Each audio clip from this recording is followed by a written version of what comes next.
Good morning everyone. आज हम करने वाले हैं 14 जनवरी 2024 के द इंडियन एक्सप्रेस न्यूज़पेपर का एनालिसिस। और किसी को भी अगर यहाँ पर जो पीडीएफ आपको चाहिए होता है न्यूज़पेपर एनालिसिस का, जो भी आप स्क्रीन पर देख पा रहे हैं वो Indian express plus the Hindu newspaper दोनों का ही अगर आपको चाहिए तो आप नीचे जाके कमेंट बॉक्स के अंदर जो पहला कमेंट मिलेगा उसमें टेलीग्राम का लिंक दिया होगा चैनल का, उसको ज्वाइन कर लीजिए। डेली बेसिस पे वहाँ पर पीडीएफ अपलोड हो जाते हैं आपके पास वीडियो आने से पहले ही, और कुछ माइंड मैप वहाँ पर मिलते हैं आपको, इमेजेस के फॉर्म्स में भी आपको वहाँ पर मिलेंगे, तो उसको ज्वाइन कर लीजिए। चलिए देखते हैं सबसे पहला आर्टिकल क्या बात कर रहा है। पेज नंबर 1 से ये आर्टिकल आया हुआ है। बात कर रहा है यूएस एनवी टू पाक visits PoK, India protest calls is unacceptable. देखिए क्या हुआ है कि जो ब्रिटिश के एक हाई कमिश्नर थे वो यहाँ पर आए हुए थे इस्लामाबाद के अंदर।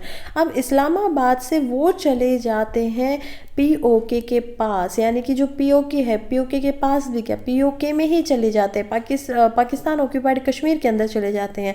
अब इंडिया इसके ऊपर अपना प्रोटेस्ट दिखाता है। इंडिया कहता है कि ये तो बिल्कुल भी, इसको तो एक्सेप्ट किया ही नहीं जा सकता है। रीज़न बीइंग कि जिस चीज़ के लिए हम लड़ाई कर रहे हैं, जिस चीज़ को हम बोल रहे हैं कि हमारे साथ गलत किया गया है, उसी के अंदर आप जाते हैं तो आप लेजिटमेट कर देते हैं ना पाकिस्तान के जो दावा वो ठोक रहा है कि ठीक है ये मेरा भाग है, तो आपने उसको लेजिटमेसी यहाँ पर दे दिया, जो कि एक बहुत ही गलत बात है। तो इंडिया की तरफ से ये काफ़ी ज़्यादा अनएक्सेप्टेबल दिखाई दे रहा है। यूके के फॉरेन जो ऑफिस है उसके अंदर भी यहाँ पर इंडिया की तरफ से ये स्टेटमेंट भेजी गई है कि ये यहाँ पर गलत किया गया है। ब्रिटिश पाकिस्तान पीपल को जो रूट्स हुए हैं मीरपुर के अंदर, मीरपुर नाम का वो एरिया है, सिटी है पीओके के अंदर, जहाँ पर वो गए हैं वो बहुत ही गलत किया गया है। और जो फोटोग्राफ विजिट से भेजी गई थी उसी से हमें पता चलता है कि ऐसा कुछ किया गया था। नेक्स्ट आर्टिकल की तरफ बढ़ते हैं, जो कि है लिखा गया है पी चिदम्बरम जी के द्वारा। और मैं आपको बता दूं क्योंकि आज संडे का दिन है तो न्यूज़पेपर के अंदर ना ही एडिटोरियल आया हुआ है, ना ही यहाँ पर एक्सप्लेन्ड पेज आपका होगा, तो इकोनॉमी का 1-2 आर्टिकल है, बहुत छोटी ये वीडियो बनने वाली है। तो चलिए देखते हैं कि पी चिदम्बरम जी केस की बातें करें। देखिए कह रहे हैं डिनायल कम टू जजमेंट, बोल रहे हैं कि जो हीनियस क्राइम हुआ था, कौन से हीनियस क्राइम की बात करें, बिल्किश बानो केस, बहुत ही ज़्यादा रिसेंटली ये न्यूज़ में है, राइट। हम बहुत अच्छे से इसको कवर कर चुके हैं, इंडियन एक्सप्रेस में ये एक्सप्लेन में आया हुआ था। तो हमें पता चलता है कि केस होता है 2002 के अंदर, गुजरात का ये केस है जहां पर दंगे चल रहे थे, राइट्स चल रहे थे, और बिल्किश बानो जो उस समय पे 21 साल की एक लड़की थी, वो अपनी फैमिली के साथ और मेंबर्स के साथ यहाँ पर बचने के लिए निकल जाती है। और उसके बाद बहुत सारा मॉब जो है, यानी कि 12 लोग यहाँ पर आते हैं, इकट्ठे होते हैं, और बिल्किश बानो प्रेग्नेंट जो 5 महीने की थी उनके साथ गैंग रेप यहाँ पर किया जाता है। और उनके जितने भी फैमिली के मेंबर थे, जिसमें एक 2 साल का बच्चा भी था, उनको सभी को मार दिया जाता है, मर्डर कर दिया जाता है। तो ये एक बहुत ही दर्दनाक कहानी थी, बहुत ही हीनियस क्राइम था जिसको जो माफ़ी के लायक नहीं था। लेकिन 2008 के अंदर जाकर महाराष्ट्र की जो गवर्नमेंट है वो यहाँ पर इनको जेल करती है, लाइफ इम्प्रिजनमेंट इनको दी जाती है, आजीवन कारावास। 2022 में फिर एक केस होता है कि गुजरात हाई कोर्ट इन लोगों को छोड़ देता है, बोलता है कि ठीक है अभी इन्होंने 14 ईयर्स से ज़्यादा अपनी ज़िंदगी की जो सज़ा है वो काट ली, अब चले जाइए। लेकिन बिल्किश बानो को ये बात ठीक नहीं लगती है और उनको अनसेफ महसूस होता है। वो जाती है अपनी फरियाद लेकर सुप्रीम कोर्ट में, और सुप्रीम कोर्ट को हम 2023 में देख पाते हैं कि बिल्किश बानो केस के अंदर फिर से सुप्रीम कोर्ट की जो वर्डिक्ट आती है वो ये आती है कि इनको दोबारा से गिरफ्तार किया जाए। जो भी ये जिस हिसाब से इनको छोड़ा गया था, रेमिटेंस जो दी गई थी वो कहीं ना कहीं इनएप्रोप्रिएट थी, और उसके अंदर एडोक्वेसी देखी गई, यानी कि ठीक तरीके से उसको नहीं किया गया था। तो ये कुछ प्रॉब्लम्स यहाँ पर निकल के आई थी। और उसी के बाद के ऊपर यहाँ पे चिदम्बरम जी बोलते हैं कि कैसे ये जो कितना अलग तरीके का था, कितना एक बिटर स्वीट लेसन दिखा के जाता है। केस दिखा रहा है कि कितना इम्पोर्टेंट होती है dignity, liberty, privacy and right of victim, कितने इंपॉर्टेंट होते हैं ये सारी चीज़ें।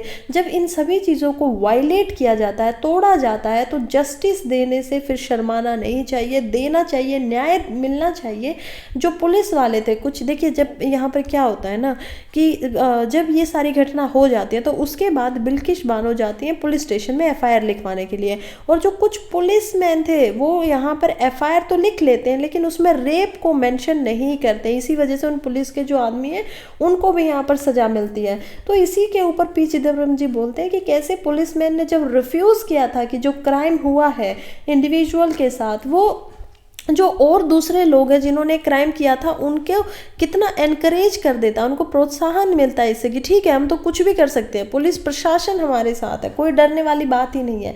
तो ये एग्जाम्पल दिखाता है हमें बार बार याद दिलाने के लिए कि सोसाइटी में अभी भी बहुत सारे ऐसे लोग हैं जो रूल ऑफ लॉ को एक्सेप्ट करते हैं, जैसे कि बिल्किश बानो कि वो सुप्रीम कोर्ट लॉ के तहत न्याय मांगने के लिए गई, और कुछ ऐसे हैं जो बिल्कुल भी रूल ऑफ मैन भी नहीं है, वो यानी कि जो सोसाइटी के नॉर्मल नॉर्म्स होते हैं उन तक को यहाँ पर एक्सेप्ट नहीं करते हैं। और इसी वजह से जो ये जस्टिस है, न्याय है, वो टॉर्चरस ज़्यादा हो जाता है, यानी कि उसमें टॉर्चर ज़्यादा मिलता है ना कि सेटिस्फैक्शन। क्योंकि आप इतने लंबे समय तक 2002 से अगर हम देखें तो 2008 तक लगातार ये केस चलता रहा है, और उसके बाद में भी अब 2023 आ चुका है, 20 साल हम देख सकते हैं इस चीज़ को कि कैसे ये कितना ज़्यादा टॉर्चर करने वाला ज़्यादा बन जाता है, खासकर जब यहाँ पर अनएथिकल हमें इस इंस्टीट्यूशन के अंदर ही इंस्ट्रूमेंट दिखाई दे जाए, खासकर अगर वो पुलिस वाले ही बिल्किश बानो का साथ नहीं दे रहे थे उस समय पे। तो अब आप देखिए सिचुएशन कैसी, इसीलिए यहाँ पर पी चिदम्बरम जी बोलते हैं कैसे एक strong legal and ethical improvement की ज़रूरत है हमारे सिस्टम के अंदर। फिर हम देख पाते हैं कि इनका ये भी कहना है कि इतना सब कुछ होने के बाद भी कहीं ना कहीं एक होप रहती है, क्योंकि अभी जो सुप्रीम कोर्ट की वर्डिक्ट आई है और जो बिल्किश बानो ने ये फाइट की है साथ में मिलकर, वो दिखा रही है कि रूल ऑफ लॉ आज भी यूनिवर्सली अप्लाइड हो रहा है और उसको मेंटेन किया जा रहा है। हमारे जो गार्डियन हैं फंडामेंटल राइट्स के, कॉन्स्टिट्यूशन के, वो गार्डियन सुप्रीम कोर्ट आज भी बहुत अच्छे से काम कर रहा है, बहुत अच्छे से गाइड कर रहा है, और यही एक आशा की किरण है। इतनी ज़्यादा हम अगर बात करें डिस्पेयर के अंदर तो वही एक होप है, वही एक उम्मीद है कि ये रिफॉर्म्स जो है वो होते रहेंगे, ये काम होता रहेगा, लेकिन स्टिल रिफॉर्म की बहुत ज़्यादा ज़रूरत है। स्टिल जो सुधार है वो होने चाहिए, खासकर लीगल सिस्टम के अंदर, खासकर पुलिस के अंदर। उनका जो सेंटिसाइजेशन यहाँ पर किया जाना चाहिए, उनको थोड़ा बताया जाना चाहिए कि कैसे उनको कोई भी निर्णय लेना है, कोई एफआईआर के लिए अगर वुमन आती है तो उनके साथ व्यवहार कैसा हो, ये सारी चीज़ों पर ज़्यादा होप होनी चाहिए और ज़्यादा ट्रेनिंग करनी जानी चाहिए। तो इसी के साथ हम समझते हैं कि ये आर्टिकल यहाँ पर लिखा गया था जो बताता है कि कैसे कहीं ना कहीं जो जस्टिस है वो डिले तो हो सकता है लेकिन फॉरएवर के लिए डिनाइड नहीं किया जा सकता, मना नहीं किया जा सकता। तो ये बिल्किश बानो केस के ऊपर बिल्कुल सटीक रूप से बैठता है। नेक्स्ट हम चलते हैं, इसको हम समझ चुके हैं माइंड मैप के थ्रू। दूसरा आर्टिकल जो है वो है Maldives India China history shape the present. देखिए मालदीव और इंडिया के जो लगातार अभी संबंध है जो बिगड़ते हुए ज़्यादा दिखाई दे रहे हैं, उनके ऊपर यह आर्टिकल लिखा गया है। डायनेमिक्स की बात कर रहा है, मालदीविजन की जो फॉरेन पॉलिसी है उसका हिस्टोरिकल पर्सपेक्टिव क्या रहा है और आज की करंट रियलिटीज़ क्या क्या है, लिखा गया है अरुण चक्रवर्ती जी के द्वारा। और यहाँ पर हम देख पाएंगे कि कैसे मालदीव के जो प्रेसिडेंट है मोहम्मद अब्दुल गामुम, वो पीएम की इंदिरा गांधी जी के साथ हैं, हाथ मिला रहे हैं। और चलिए समझते हैं कि अभी तक डायनेमिक्स रहे क्या है। तो सबसे पहले हम देखते हैं historical route and European influence. देखिए ये जो आर्टिकल लिखा गया है ना, ये बहुत ही कॉम्प्लेक्स हिस्ट्री को दिखा रहा है, और जो उसके डायनेमिक्स रहे हैं आज के टाइम पे, जो समकालीन समय है, कंटेम्प्रेरी डायनेमिक्स है, उनके ऊपर भी ये बात कर रहा है, खासकर इंडिया को और चाइना को ध्यान में रखते हुए।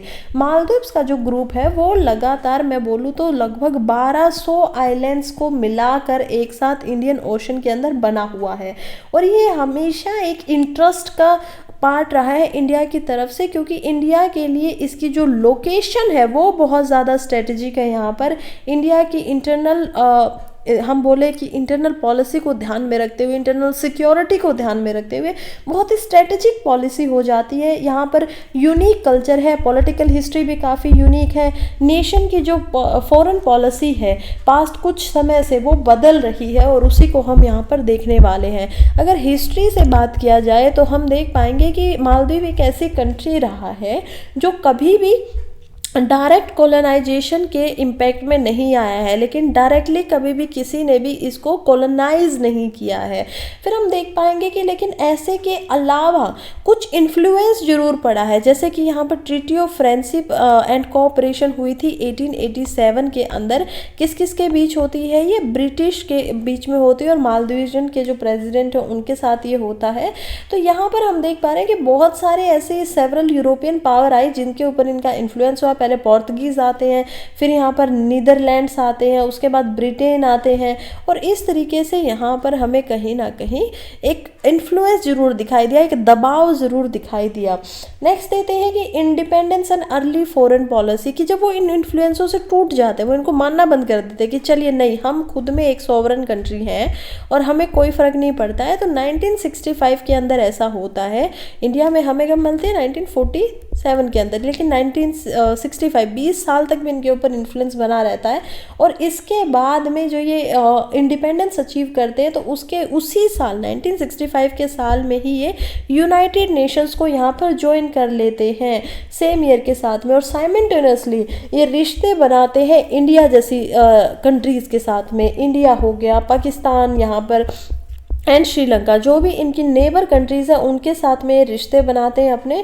फिर भी जो इंडिया के साथ जो रिलेशनशिप होता है यहाँ पर वो बहुत ही क्लोज होता है, चाहे कितने भी यहाँ पर हम देख पाएँ कि अप्स एंड डाउन्स आते हैं मालदीव्स में। लेकिन जब यहाँ पर पहले प्रेसिडेंट मामून अब्दुल गायूम होते हैं, जो जिनकी मैंने आपको अभी फ़ोटो भी दिखाई, उन्होंने बहुत ही क्लोज रिलेशनशिप यहाँ इंडिया के साथ बनाए रखे हमेशा। फिर हम देखते हैं कि सिनो मालदीवियन डायनेमिक्स यहाँ पे होता है, डायमेंशन आते हैं। देखिए रिसेंट का जो डिकेड रहे हैं ना, ये पहला अभी दशक हम देख सकते हैं 2010 से लेके अभी 2020 तक का, उसमें बहुत ही ज़्यादा फॉरेन पॉलिसी के अंदर बदलाव देखे गए हैं मालदीव्स की। उसमें हम सिग्निफिकेंट वार्मिंग देख सकते हैं क्योंकि चाइना के साथ बहुत अच्छे संबंध हो रहे हैं अभी फ़िलहाल में, पिछले एक दशक के अंदर से 2013 से ही अगर हम एक्यूरेटली बात करें तो। और जो मोहम्मद नाशीद हैं, जो नए प्रेसिडेंट यहाँ पर रह चुके हैं, इनके अंडर में बहुत ज़्यादा चाइना को क्लोज लाया गया है। चाहे फिर चाइना की इकोनॉमी की बात हो, चाइना से टूरिज़्म की बात हो, जो चाइना यहाँ पर इंफ्रास्ट्रक्चर के लिए पैसे दे रहा है, तो इसी वजह से काफ़ी इन्फ्लुएंस बढ़ता हुआ दिखाई दिया है। इंफ्रास्ट्रक्चरल डेवलपमेंट की वजह से कह लीजिए कि चाइना की तरफ वो थोड़ा सा बायस होने लगे हैं या इनक्लाइन दिखाई देते हैं, थोड़ा सा मुड़ने लगे हैं। और इसी का इम्पैक्ट आज करंट सिनेरियो में हमें देखने को मिल रहा है कि कैसे जो मालदीव्स है वो कंटिन्यूअसली उसको बैलेंस करने की कोशिश कर रहा है अपने आप को इंडिया प्लस चाइना के बीच में। लेकिन अब जो गवर्नमेंट आई है मोहम्मद माइजू की, वो क्या गवर्नमेंट है? प्रो चाइना के ऊपर उनको बताया जा रहा है। और इसी वजह से इतनी ज़्यादा प्रॉब्लम सोशल मीडिया तक का यहाँ पर दिखाई गई है कि बायोकॉट मालदीव्स तक के नारे लग रहे हैं। और कंक्लूजन यही है कि देखिए कैसे जो हमारा इंडियन ओशन का नेबर है, इंडिया के लिए बहुत इंपॉर्टेंस रखता है मालदीव्स। इवन मालदीव्स के लिए भी इंडिया बहुत इंपॉर्टेंट है क्योंकि इंडिया मालदीव्स का यहाँ पर लार्जेस्ट ट्रेडिंग पार्टनर है अभी तक। टॉप जो लार्जेस्ट ट्रेडिंग पार्टनर होते हैं 5, उनमें से 2 रैंक पर इंडिया आता है पिछले साल के हिसाब से भी। हालांकि चाइना इसमें थोड़ा ज़्यादा रोल आज भी प्ले कर रहा है, पिछले 10 साल से वो लगा हुआ है। लेकिन इंडिया के जो 60 सालों की दोस्ती हम बोल सकते हैं यहाँ पर बनाई गई है मालदीव्स के साथ, उसको इंडिया को ऐसे ही नहीं खोना चाहिए। और ये जो इंडो मालदीवियन रिलेशनशिप है, इनको कहीं ना कहीं बॉर्डर के चैलेंजेस को ध्यान रखते हुए मालदीव्स को खुद को बचाने की वजह से, और जो इंटरप्ले हो रहा है रीजनल पावर डायनेमिक्स का चाइना के ग्रोइंग इन्फ्लुएंस की वजह से, तो एक अलग फ्यूचर ट्रेजेक्ट्री जो है वो बनाई जानी चाहिए इंडिया की तरफ से, ताकि वो फॉरेन पॉलिसी अपनी ऐसी बनाए कि हम अपना जो ज़्यादा हम उनसे कटे ना, दूर ना हो। और जो हमारी स्ट्रेटजी है जिस वजह से हम उनके साथ हैं उसको आगे भी बरकरार रखें। नेक्स्ट आर्टिकल की तरफ बढ़ते हैं जो कि है government reconstitute IFFCO board EPFO no representative from INTUC। देखिए क्या बात हो रही है, माइंड मैप के थ्रू जरा इजी बना के समझते हैं। सबसे पहले इफको का रिकॉन्स्टिट्यूट किया गया है बोर्ड को नवंबर 2018 के अंदर। जो सेंट्रल बोर्ड ऑफ ट्रस्टी है यानी कि CBT और वो होता है एम्प्लॉयमेंट प्रोविडेंट फंड ऑर्गेनाइजेशन का यानी कि EPFO। एम्प्लॉयमेंट यहाँ पर क्या होगा, एम्प्लॉयज प्रोविडेंट फंड ऑर्गेनाइजेशन। इसको रिकॉन्स्टिट्यूट किया गया, दोबारा से बनाया गया। हालांकि जो CBT कंपनीज है यानी कि सेंट्रल बोर्ड ऑफ ट्रस्टी जो है कंपोजिशन जो है उसमें भी कुछ चेंज आए हैं 2023 में, लेकिन अभी क्या कंसर्न है वो हम देखेंगे कि क्यों उसके अंदर ना तो Indian national trade union Congress की तरफ से किसी ने भी कोई भी रिप्रेजेंटेटिव लिया गया है, ना ही यहाँ पर all India trade union Congress की तरफ से कोई रिप्रेजेंटेटिव आया, तो इसी वजह से न्यूज़ में भी है। लेकिन हमारे लिए क्या इंपॉर्टेंट है कि जो CBT है उसका रोल क्या है, दूसरी बात में जो CBT है उसका कंपोजिशन क्या होता है और रिसेंट क्या क्या चेंज आया है। देखिए जो रोल होता है ना किसी भी सेंट्रल बोर्ड ऑफ ट्रस्टी का, तो सेंट्रल बोर्ड ऑफ ट्रस्टी जो है इफको के अंदर यानी कि एम्प्लॉयज प्रोविडेंट फंड ऑर्गेनाइजेशन के अंदर, जो कि इफको खुद में एक स्टैट्यूटरी बॉडी है यानी कि एक एक्ट के तहत इसको बनाया गया है। तो इसमें रोल यही है कि एक सेंट्रल गवर्नमेंट का एक एक्ट है जिसमें section 5 of employees provident fund and miscellaneous provision act 1952 के तहत इसको बनाया जाता है। तो उसी का जो सेंट्रल बोर्ड ऑफ ट्रस्टी है वो रिस्पॉन्सिबल है उसके सारे एडमिनिस्ट्रेशन के लिए, सारे फंड्स वगैरह जो होते हैं, काम होता है, एडमिनिस्टर किया जाता है, उन सभी की रिस्पॉन्सिबिलिटी यहाँ पर इन्हीं के ऊपर होती है।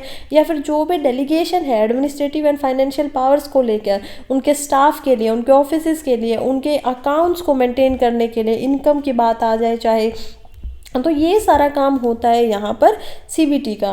कंपोजिशन की बात किया जाए तो CBT एक ट्राई पार्टी बोर्ड है जिसके अंदर एम्प्लॉय होते हैं, एम्प्लॉयर्स होते हैं और गवर्नमेंट होती है। कौन कौन होंगे यहाँ पर, हमें 3 देखने को मिलेंगे। सबसे पहले एम्प्लॉय यानी कि जो काम कर रहे हैं, दूसरे हम देखेंगे एम्प्लॉयर जो काम दे रहे हैं, तीसरा हम देखेंगे यहाँ पर गवर्नमेंट। तो ये 3 पार्टीज़ को हम देख पाते हैं कि इसी तरीके से इसकी कंपोजिशन होती है। बोर्ड के अंदर एक चेयरमैन होता है, दूसरा यहाँ पर वाइस चेयरमैन हम देख पाएंगे, VC होते हैं यहाँ पर, फिर कुछ सेंट्रल प्रोविडेंट फंड के कमिश्नर होंगे, 5 सेंट्रल गवर्नमेंट के रिप्रेजेंटेटिव होते हैं, 15 स्टेट गवर्नमेंट के रिप्रेजेंटेटिव होते हैं, 10 हम देख पाएंगे एम्प्लॉयज़ रिप्रेजेंटेटिव होंगे और 10 यहाँ पर होंगे एम्प्लॉयर रिप्रेजेंटेटिव। तो एक बहुत ही बड़ी एक इसका CBT जो होती है डायरेक्टरेट होते हैं वो काफ़ी होती हैं।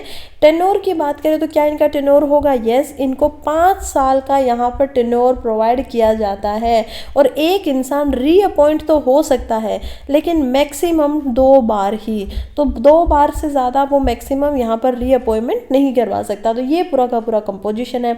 अब कह रहे हैं कि रिसेंट का चेंजेस क्या देखने को मिले CBT के अंदर, तो इंडियन गवर्नमेंट ने रिसेंटली अभी एक नया CBT को रिकॉन्स्टिट्यूट किया, बनाया है, बट उसके ऊपर कुछ कंसर्न उठे हैं क्योंकि उसने जो रिप्रेजेंटेटिव थे INTUC और AITUC यानी कि ऑल इंडिया जो आपका यूनियन कांग्रेस की यहाँ पर बात की जा रही है, उनमें से या फिर भारतीय मजदूर संघ BMS और representative from Hindu Mazdoor Sabha, centre of Indian trade union CITU, trade union coordination centre, employees women association, national front of India trade union, इन सभी को तो यहाँ पर कहीं ना कहीं इंक्लूड किया गया है। लेकिन अभी भी जो 2 पोस्ट है वो यहाँ पर क्या है, वैकेंट हैं।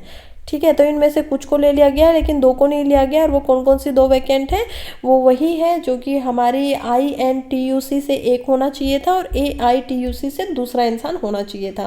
फिर कहना है कि रिप्लेसमेंट हो सकती है या रिप्रेजेंटेटिव के रिप्लेस करने के लिए, तो कुछ रिप्रेजेंटेटिव ऐसे हैं जो एम्प्लॉयर ग्रुप से हैं, जिनमें से कुछ है All India manufacturing organisation and association of industries से, जिनको कोई प्लेस नहीं मिला अभी इस बोर्ड के अंदर। तो ऐसा माना जा रहा है कि उनको यहाँ पर एज अ रिप्लेसमेंट की तरह दिखाई दे सकते हैं, जो AITUC की जगह से यहाँ पर आ जाएंगे।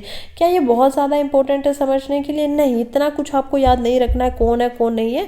जस्ट कंपोजिशन आपको यहाँ पर पता होना चाहिए, रोल क्या है वो पता होना चाहिए, इफ़को क्या है ये पता होना चाहिए। ये हमारे एग्ज़ाम के लिए इंपॉर्टेंट हो जाता है, GS पेपर 3 के पॉइंट ऑफ व्यू से भी और प्रीलिम्स के पॉइंट ऑफ व्यू से भी।